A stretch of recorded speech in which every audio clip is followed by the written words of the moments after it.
Recently મેં એક observation કર્યું કે થોડાક સમયથી ભૂવાઓનો ખૂબ મોટો રાફડો ફાટી નીકળ્યો છે. દરેક જગ્યાએ ભૂવાઓ ખૂબ લોકોને અંધશ્રદ્ધામાં ડૂબાવી રહ્યા છે અને ભૂવાઓ પોતે મજા કરી રહ્યા છે, ભગવાનના નામે પોતે મજા કરી રહ્યા છે. એવી આજના સમય પરિસ્થિતિ જોવા મળી રહી છે અને દરેક મોટા ભાગના તમે જુઓ તો ખૂબ એવા ઘરોમાં આજે પણ અંધશ્રદ્ધા ખૂબ પાયામાં એમનામાં બેસી ગઈ છે. દરેક જગ્યાએ અંધશ્રદ્ધા જ અંધશ્રદ્ધા અને કહેશું કે શ્રદ્ધાના કોઈ પુરાવા ના હોય. પણ આ બાબત ઉપર એક વસ્તુ એ સમજવાની જરૂર છે કે જે લોકો વધારે શિક્ષિત નથી એ લોકો માટે એમના જે શિક્ષિત છે એમના માટે જે શિક્ષિત લોકો માટે જે અંધશ્રદ્ધા છે એ અશિક્ષિત લોકો માટે શ્રદ્ધા હોય છે. અને એના કારણે અશિક્ષિત લોકોને જ્યારે કંઈ એવું કહેવામાં આવે કે ભૂવાઓમાં ના માનો અને ભૂવાઓ આવા હોય છે ત્યારે એ એવું કહેતા હોય છે કે શ્રદ્ધાના કોઈ પુરાવા નથી હોતા, એટલે આખી વાત ત્યાં પૂરી થઈ જતી હોય છે.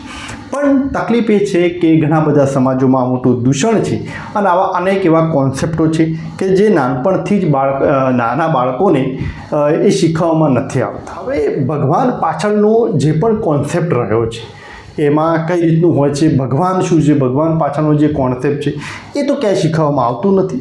એ કાં તો પછી તમારે ક્યાં તો સારી એવી પુસ્તકો વાંચવી પડે, કાં તો પછી કોઈ સારા એવા મોટિવેશનલ જે સ્પીકરો છે કે જેના જ્ઞાની છે, ફિલોસોફર છે, એ લોકોના તમારે પોડકાસ્ટ સાંભળવા પડે. પણ તકલીફ એ છે કે આજના યુવા વર્ગને જે કંટાળો આવે એવું કોઈ એમને જોવું ગમતું નથી અને એના કારણે એમનામાં એ જ્ઞાન ક્યારે પણ આવતું નથી, એ સમજ ઊભી નથી થતી. ત્યારે આ બાબતનો હવે જવાબ શું હોઈ શકે, કઈ રીતે આને સોલ્વ કરી શકાય? તો એનો એક જવાબ છે કે તમે મનોરંજન સાથે કંઈક એવું નવું શીખો.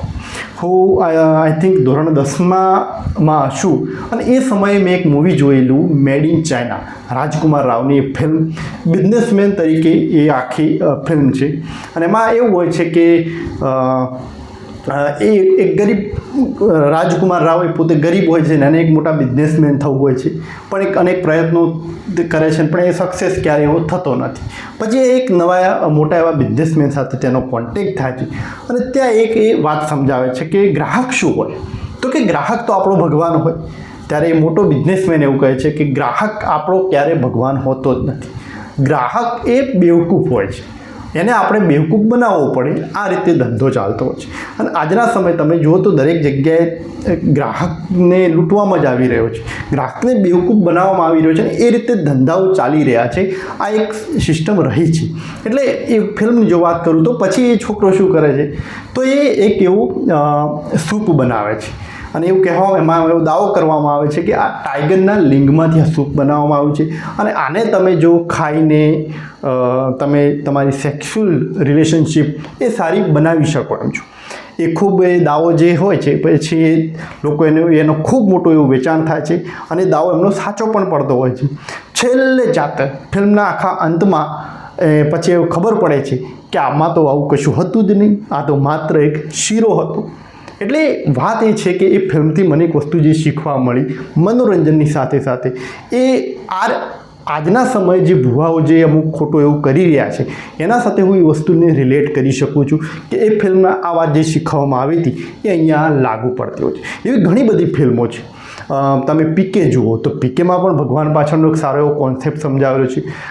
પરેશ રાવલની OMG, ઓ માય ગોડ, એ પણ ખૂબ સારી એવી મૂવી છે. તો આવી ઘણી બધી એવી ફિલ્મો છે કે જે બાળકોને એમને બતાવવામાં આવે અને પછી બાળકોને બતાવીને મનોરંજન તો ચોક્કસ આવવાનું છે પણ મનોરંજનની સાથે પછી ફિલ્મના અંતમાં તમે એમની એનો જે ફિલ્મનો જે સાર હતો, એ સ્ટોરીનો જે કહેવાનો મતલબ હતો, એમાંથી શું શીખવા જેવું હતું એ એમને સમજાવો તો એ બાળકોના ઘડતરમાં એમને ખૂબ મોટો ફાયદો કરાવશે. હવે આ બધું પાછળનો મારો કોઈ કહેવાનો એવો મતલબ નથી કે તમે ભણવાનું છોડી દો અને ફિલ્મો જ જુઓ, ના, એવું જરાય નથી. પણ આજનો યુવા વર્ગ ભટકેલો છે અને એના કારણે તે આવું બધું ઘણું બધું જોતો હોય છે. હવે જેનજીની વાત કરું તો જેનજીમાં બે પ્રકાર થઈ ગયા છે, એક ઓલ્ડ જેનજી અને એક ન્યૂ જેનજી. એટલે કે આજના સમયે જે 21 થી 25 વર્ષમાં જે છે એ ઓલ્ડ જેનજી છે અને 17થી જે 20 વર્ષની જે વચ્ચે ગાળાની છે એ ન્યૂ જેનજી છે. એટલે તકલીફ એ છે કે ઓલ્ડ જેનજીમાં તમે આજે પણ તમે જોશો કે જે આજે 25 વર્ષના જે યુવાનો છે એ લગભગ આજે પણ ફિલ્મો જોવાના શોખીન રહ્યા છે, પણ જે નવી જનરેશન છે, ન્યૂ જેનજી છે, જે આજે 20 વર્ષની એ સમયગાળાની જે વચ્ચે તેઓ જે છે જનરેશન, એ લોકો આજે ફિલ્મો કે એવું કશું જ નથી જોતા, નથી એ કોઈ સારી એવી પોડકાસ્ટ જોતા, નથી કોઈ એવા સંદીપ માહેશ્વરી કે ડૉક્ટર વિકાસ દેવીય કે એવા લોકોને તેઓ સાંભળતા, નથી તેઓ કોઈ સારા એવા ન્યૂઝ જોતા, કે નથી કોઈ આ રીતના કોઈ એવા ફિલ્મો જોતા. એ કરે છે શું? તો કાં તો તેઓ ફૂમતાજી જોવે છે, તારક મહેતા કા ઉલ્ટા ચશ્મા, કાં તો પછી તે ઇન્સ્ટાગ્રામમાં રીલ્સ બનાવે છે, રીલ્સ જોવે છે, કાં તો પછી ફ્રી ફાયર ને પબજી જેવી ગેમો રમે છે. આ બધું જે છે એક મનોરંજનનું ચોક્કસ સાધન હોઈ શકે, પણ એ મનોરંજનની સાથે સાથે એમાં એવું કશું જ નથી કે જે એમની સમજમાં, એમના જ્ઞાનમાં વધારો કરે. પણ ફિલ્મોમાં એવું નથી. તમે ઘણી બધી એવી સારી એવી ફિલ્મો છે કે જે મનોરંજન સાથે તમે એને જુઓ તો પણ એમાંથી ઘણું બધું તમને શીખવા મળે. હમણાં એક નવું મૂવી આવ્યું પેદ્દી, એક એટલું મોટિવેશનલ ફિલ્મ છે ને કે તમને જુઓ ને તમને આમ રૂવાટા ઊભા થઈ જાય.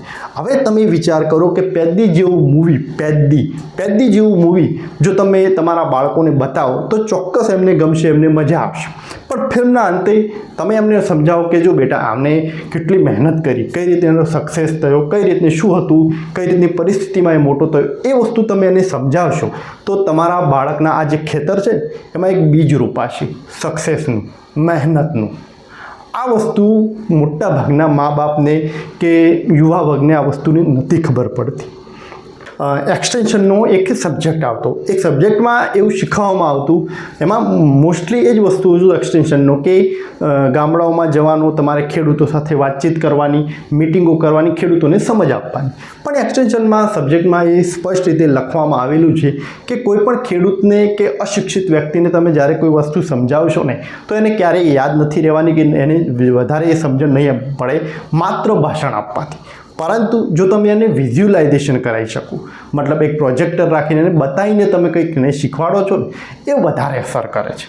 એટલે એ જ રીતે કોઈ પણ નાનું બાળક હોય કે પછી યુવાનો હોય, જો એ ફિલ્મ જોવે છે ને એમાંથી કંઈક એવું શીખે છે તો એની અસર પડે છે, કેમ કે એના મગજમાં એ આખું ફિલ્મ ઉતરી ગયેલું છે, એટલે એની ચોક્કસ એ રીતની ફરક પડતો હોય છે. એટલે આ રીતે તમે જુઓ તો જે પણ ફિલ્મો છે એમનું એક ઘણું બધું એવું મહત્ત્વ આજના સમયના ઘડતરમાં પણ ચોક્કસ એનું ગણી શકાય છે. ખૂબ સારું એવું મહત્ત્વ કહી શકાય. પછી એ તમારા ઉપર છે કે તમે એને કયા નજરિયે જુઓ છો. તમે ક્યાંક ફરવા જાઓ છો તો મનોરંજન સાથે ફરીને મજા કરીને પાછા આવો તો એનો કશું મતલબ નથી, પણ મનોરંજનની સાથે તમે ત્યાં એક પોતાના મન માટે આત્મસ્ફૂર્ણા કરો તો ચોક્કસ એ મનને એનો ફાયદો થતો હોય છે.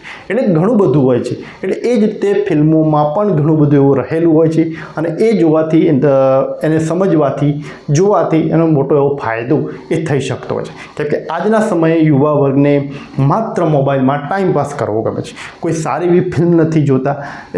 માની લો કે હું કોઈ ફિલ્મનો વખાણ નથી કરતો કે ફિલ્મો તમે જુઓ, પણ તમે જે વસ્તુ, જે યુવાનો જે કોન્ટેન્ટ જોઈ રહ્યા છે એના કરતાં બેટર છે કે તેઓ ફિલ્મો જુએ, કેમ કે ફિલ્મોમાં એટલીસ્ટ કંઈક તો શીખવા એમને મળશે. તો આવી ઘણી બધી ફિલ્મો છે જેમાં ઘણું બધું એવું શીખવાનું છે.